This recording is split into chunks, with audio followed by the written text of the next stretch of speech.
Now we are starting.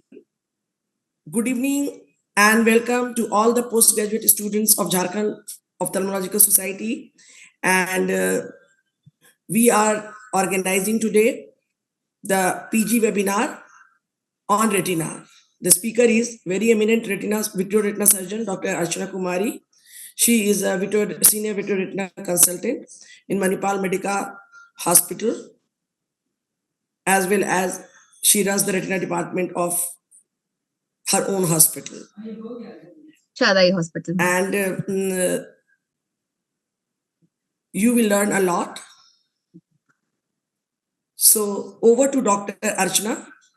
Thank you very much for contributing in JAWS PG webinar. Good evening, everybody. Thank you so much, Bharti ma'am. This is really a very active CSC ma'am that we have, and you PGs are very lucky to have ma'am. So thank you, first of all, from behalf of all of us, especially for providing me this opportunity to teach and learn from them. So let's start. So first of all, I would like to start with post-op endophthalmitis. Okay, I think slides are visible.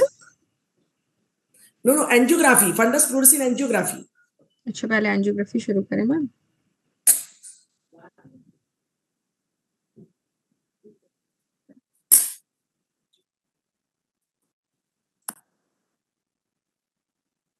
I think my slides are visible.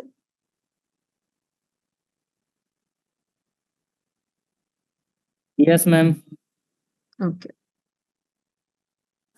Very nice. Let's try to have a more interactive session. Okay. So I'll expect all of you to participate in it. And there will be no like special question round. Well, there will be, but you can always ask questions. Okay.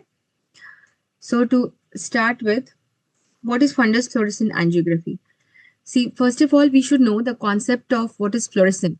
So luminance is the emission of light from any source other than high temperature. For example, if there is firefly that is emitting light, that is called luminance. Okay. Now fluorescence is luminance that is maintained only by continuous excitation. So what happens when there is that kind of luminance? That is called fluorescent. And in case of angiography, that is fundus fluorescent angiography, that is there is a excitation filter and emission. So excitation is at 590 and emission is at 520. Okay.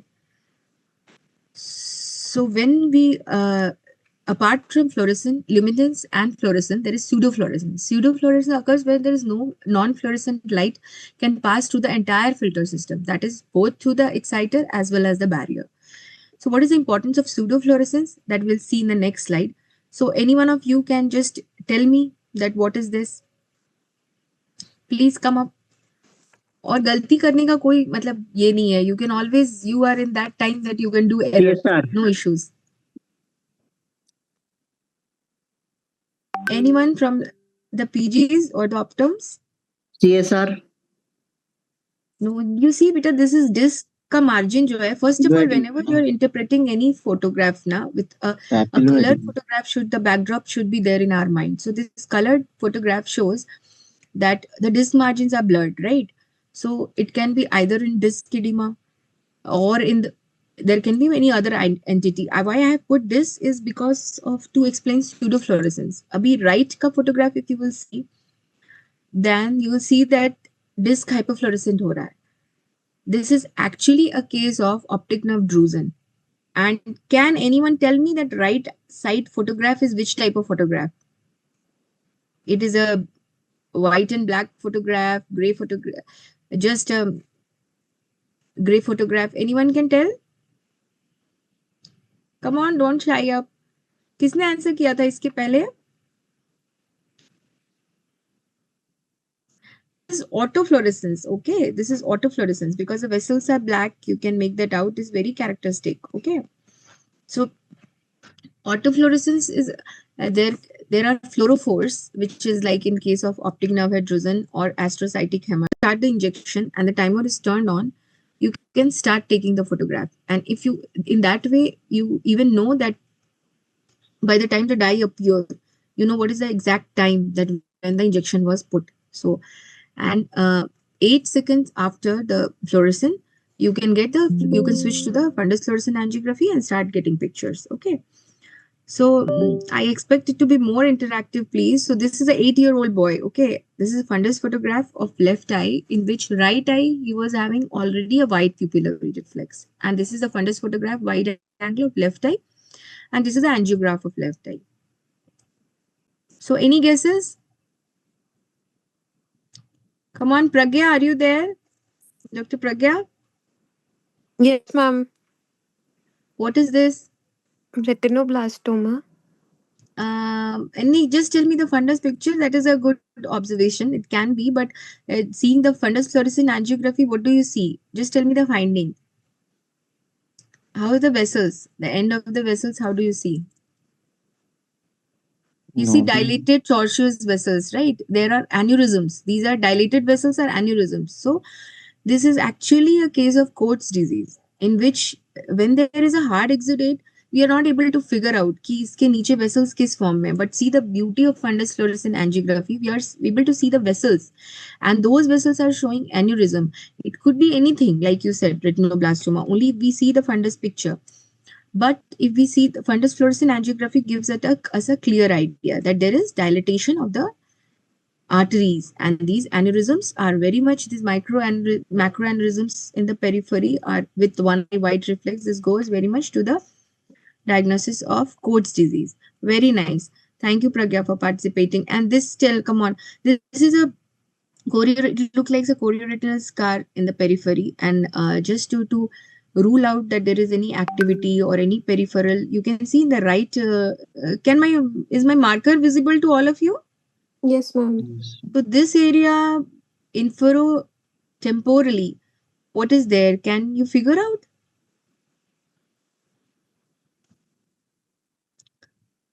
This is vessels NV, okay? And to rule out that, we took up the patient for angiography. And what we see that there is a big area of capillary non-perfusion in the periphery.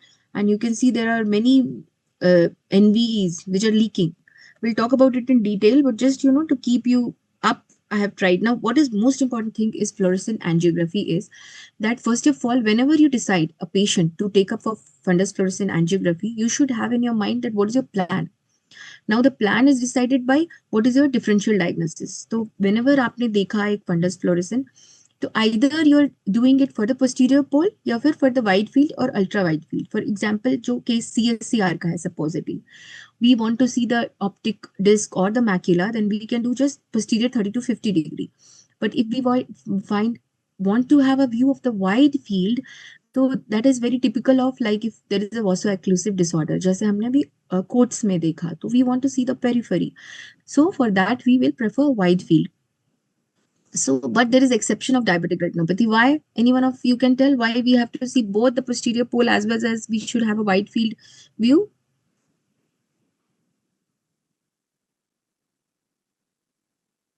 See, in posterior pole, diabetic macular edema hota hai. There are two reasons which can cause morbidity in diabetic retinopathy patient, ocular morbidity. One is diabetic macular edema will cause loss of vision. For that, we need to see the posterior pole. And second is, we have to see periphery. Periphery क्यों देखना है? PDR में कहीं NV है, new vessels हैं. So in that we need both wide field as well as posterior pole.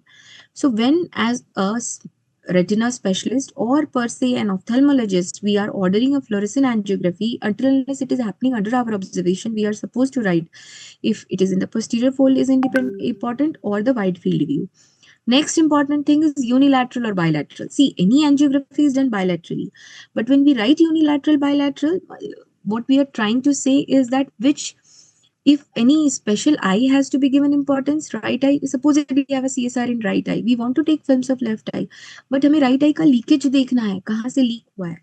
Dye. ठीक है? So in that case, we want to do a unilateral. So we'll give importance to that eye. And the phases of angiogram we will study in the next films. Which phase of the angiogram you want to stress on and why. And late phase films are very important क्योंकि उसमें staining दिखती है. So now coming to the phases. The phases, there is choroidal filling phase, 8 to 15 seconds after injection. There is retinal arterial filling phase, that is 1 to 2 seconds after choroidal filling. Venous lamellar filling phases, जिसमें कि early, mid और late भी होता है, 2 to 3 seconds. Full venous circulation, that is less than 11 seconds after arterial filling. And recirculation phase, that is 30 to 150 seconds after injection. And about 10 minutes later, we just take film of the late phase. So phases actually more as a PG, you should also, you have to tell it as choroidal phase, arterial phase, capillary or arteriovenous phase, early, mid and late, recirculation phase and late phase. And the time is very important for you to remember. Now reporting FFA. This is again something you have to do in the exam as well as in day-to-day life. If we get a practice of it, it's very good for us. So sabse pehle, what do you comment on? Control film, that is red free film and the color film. You have to comment on that. Then the phase of the angiogram. Whenever, if we are commenting on any, most important thing is to, which we cannot give all the films to the patient. Neither can we give, report every phase of the angiogram. So we have to, the phase which is important to our patient, that phase of the angiogram, we have to report. We have to mention that this is the important, this is what we are talking about. What is the characteristic features? Again, in characteristic features, there can be like filling defect, there's hypofluorescence. We'll go into detail of it. Retinal vessel filling time is very important, and the pattern retinal arteriovenous time, arm retina time, and AV time is very important. That has to be mentioned in every fundus fluorescent angiography. And abnormal fluorescence suggests leakage. So, or if there is no change, then and there it is there in the late films, then it is staining. So that has to be mentioned. Now, what is the abnormal fluorescent?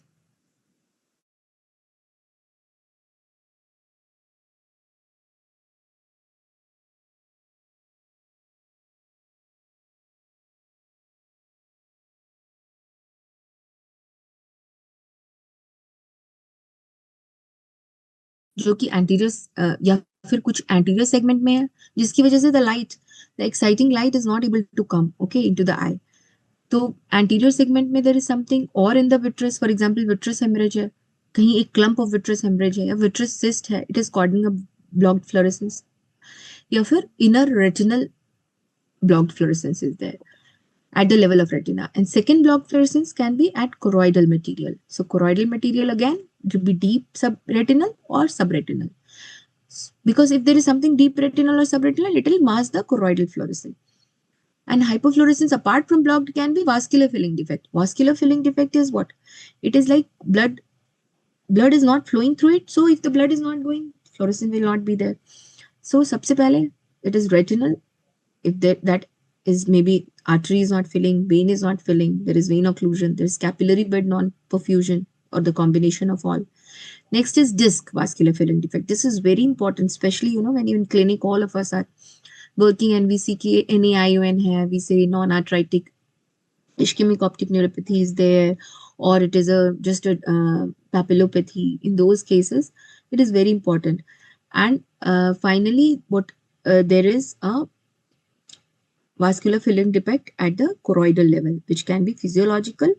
There is watershed line. You will have an idea of it, and then there can be any just congenital obstruction, which is obstructing the choroidal fluorescence, or posterior ciliary artery obstruction. Okay? So we will just discuss it film by film, to just make it interesting. So hypofluorescence is filling defect, and this is in this eye. If you see, any one of you want to answer, what is this white patch जो inferotemporal artery के along दिख रहा है? And then you see in the second film, artery is not filled. Okay, the late venous phase, veins are filled, but inferotemporal artery नहीं भरी है.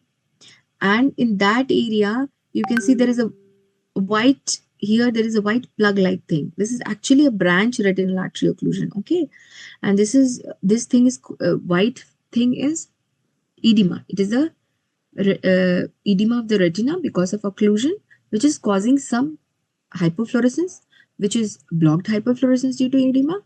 And this filling defect which we are seeing in the inferotemporal artery is indicative of BRAO. Next, this is choroidal coloboma, this disc coloboma, okay, which there is filling defect because there is no disc. So there is a big coloboma in it. There is disc, but there is a big coloboma, so no vessels are there.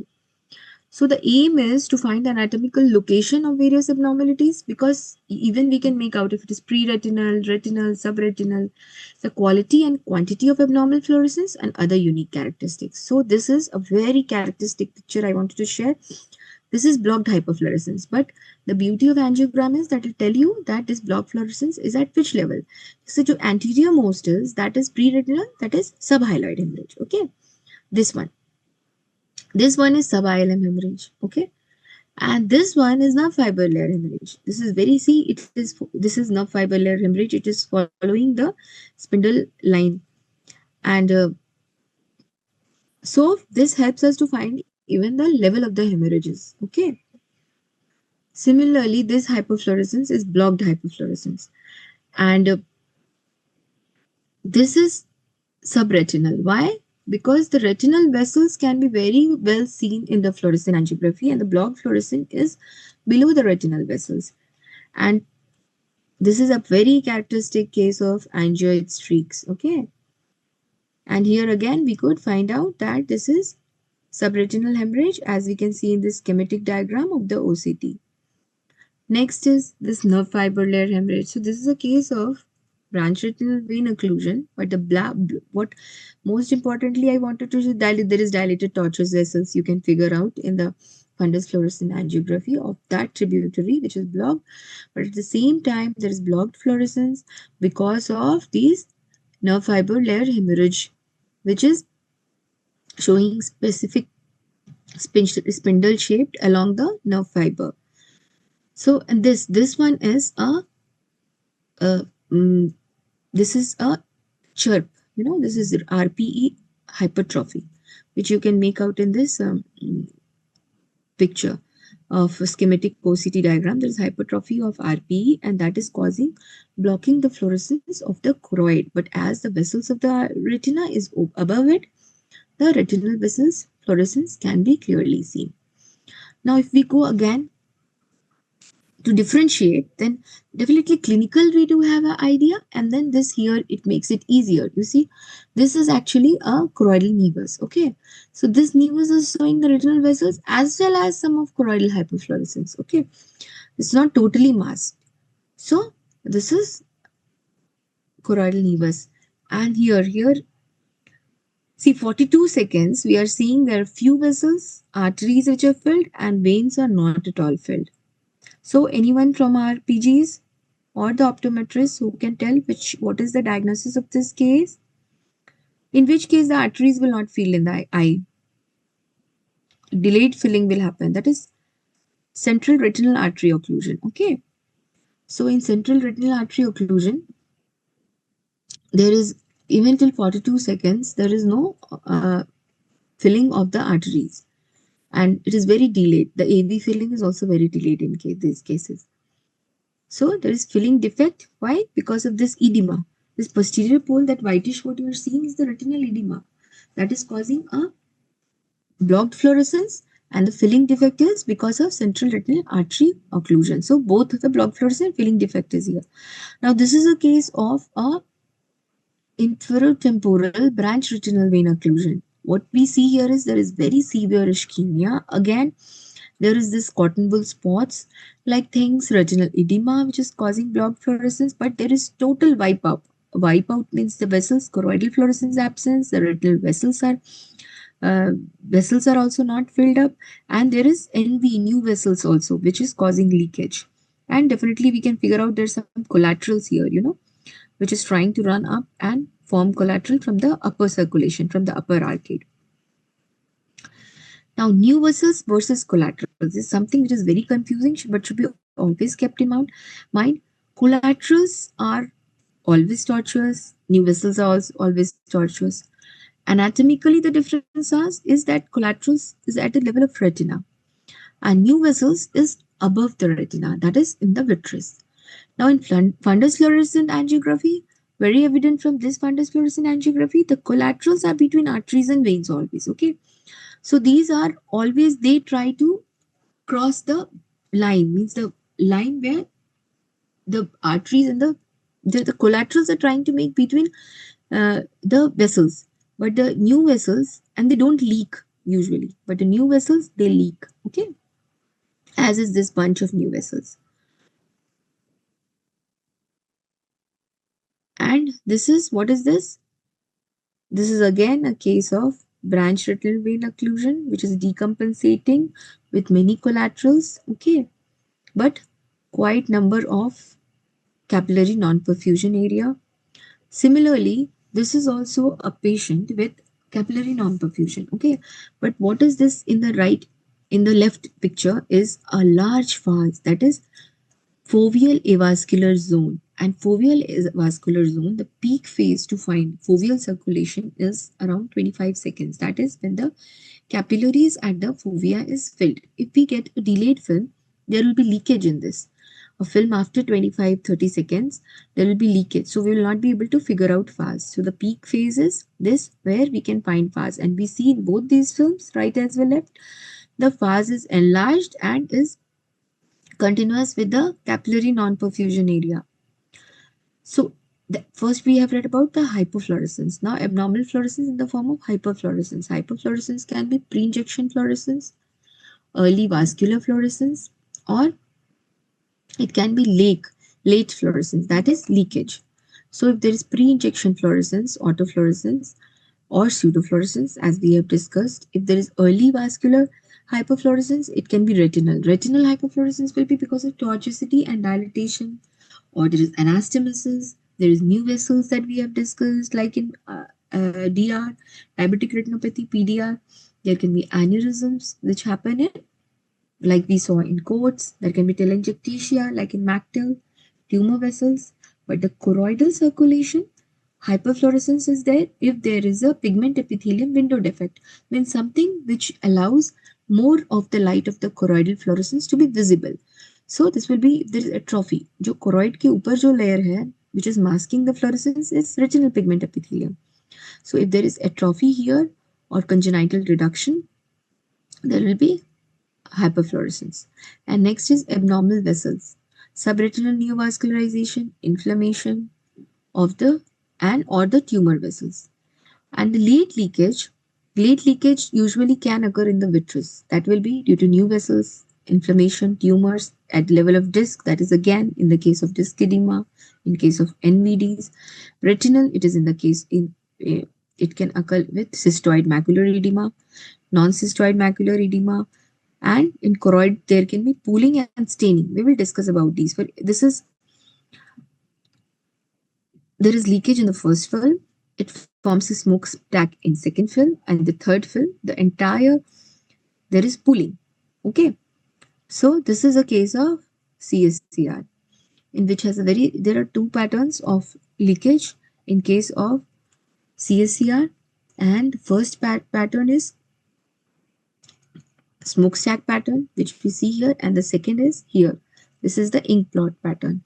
What is seen in ink blot pattern is that initially there will be just a blot, as we see, and then with time there will be leakage from the blot, and later there will be pooling. Okay, with the late films we have not shown here.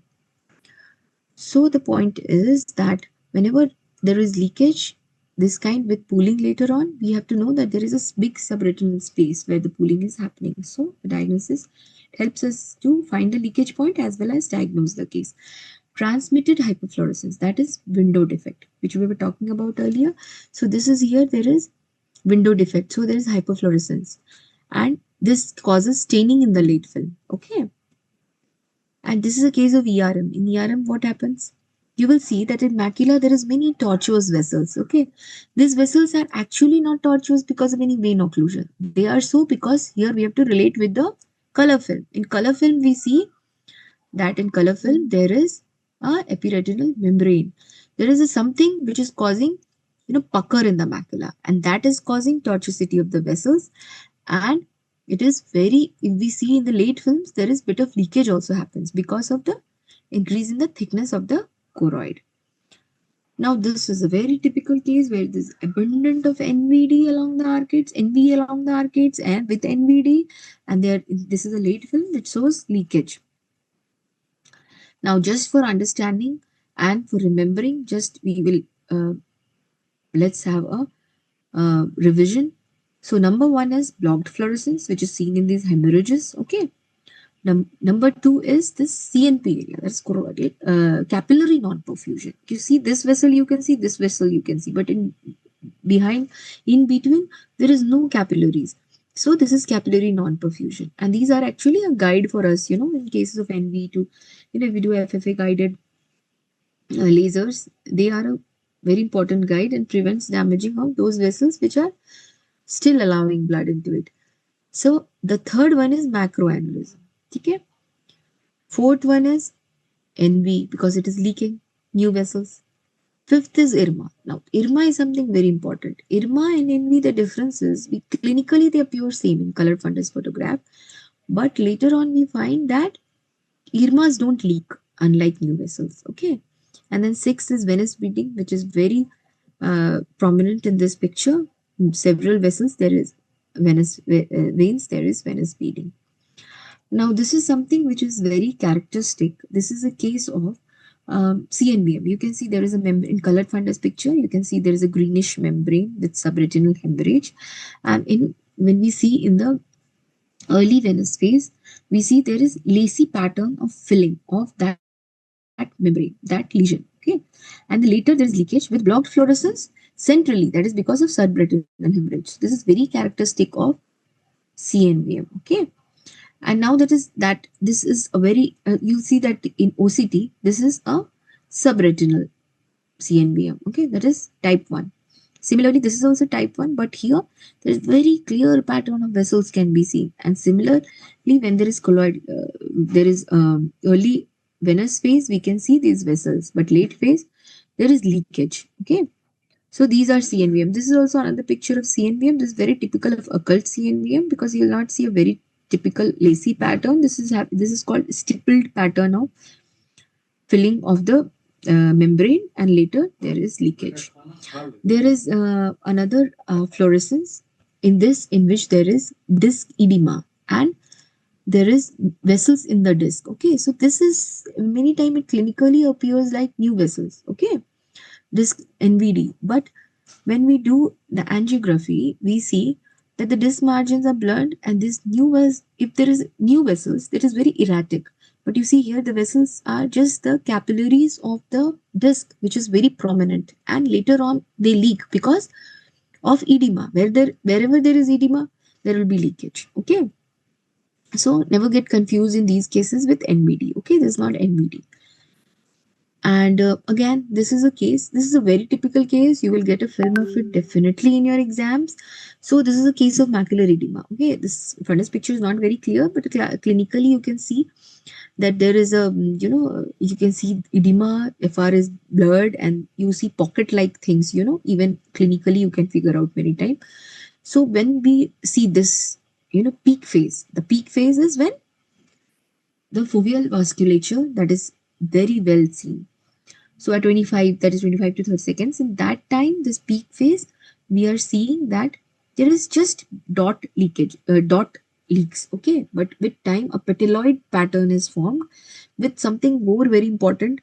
I would expect it from you, but see, the disc is hot, which says that this is cystoid macular edema. Okay, which is inflammatory. So the disc is hot. Disc is hot means it is leaking. It gets not leaking, it's stained because of inflammation. Now next again is the ERM. I will not go into detail of it. Okay, this is again a peritoneal membrane pulling the vessels and leakage. Why I put this film is because in this there is also pooling. Okay, because the space, because of old BMT, there has been spaces are there. Okay, so pooling again happens in AMD. Okay, with staining in late phase. That is because of the drusen's. This is again a very characteristic film. This is choroidal hemangioma, and choroidal hemangioma will show, vessels, very typical pattern of filling in the AV phase, and in clinically also you will see a orangish pattern. And in the late phase, there will be leakage, but not very remarkable. This is choroidal melanoma, where there will be, you can see elevated vessels with characteristic, hot spots you will see in this. So this is something, we often diagnose it just with a clinical picture because this is a case of CRAO, but there is sparing of the cilioretinal artery. Okay, and this is now very clear. At 25 seconds, there is filling of the, luckily the patient, these patients are really lucky one, right? So at 25 seconds, there is filling of the posterior pole, just the vas area, and but until 9 minutes also, we are not getting good filling of the arteries in other sectors, other quadrants to be precise. So this is cilioretinal artery spelling CRAO. And this is a CRVO with BRAO. CRVO is very evident from the dilated tortuous vessels, but why fundus fluorescent angiography here? Because see, the fundus fluorescent angiography shows that there is blocked fluorescence because of edema, there is non-filling of the arteries, which is in this area of BRAO. These arteries are not filling, okay, while arteries in the other quadrants are filling. So this is a case of macroaneurysm, again a clinical diagnosis, but very clearly it can be when there is a big hemorrhage because of macroaneurysm. Many times we cannot see the macroaneurysm, and an angiogram in the early venous phase only. In fact, in the arterial phase, you see it. There is a dilatation and a big aneurysm. So it's called a macroaneurysm. This is a very typical case of, this venous occlusion with, you can see dilated tortuous vessels and number of microaneurysms. Now, this is another case in which there is ocular ischemic syndrome. This is the final slide. This here, the arm retina time as well as the AV phase is delayed. And this is very characteristic in patients who have some, carotid artery occlusion. So carotid Doppler should be advised in these patients. But let's come on to the angiogram of these patients. These patients, first of all, the arm retina time is prolonged. See, 19 seconds, we have started seeing the filling of the arteries. And then the AV phase is very prolonged. 24 seconds, no venous blood. In 49 seconds, there are few veins which is filled. Even there is bilaminar flow in few veins. Okay. So this is ocular ischemic syndrome, and here it's very important to examine do a systemic vascular workup of the patient. Okay. So thank you for the patient listening.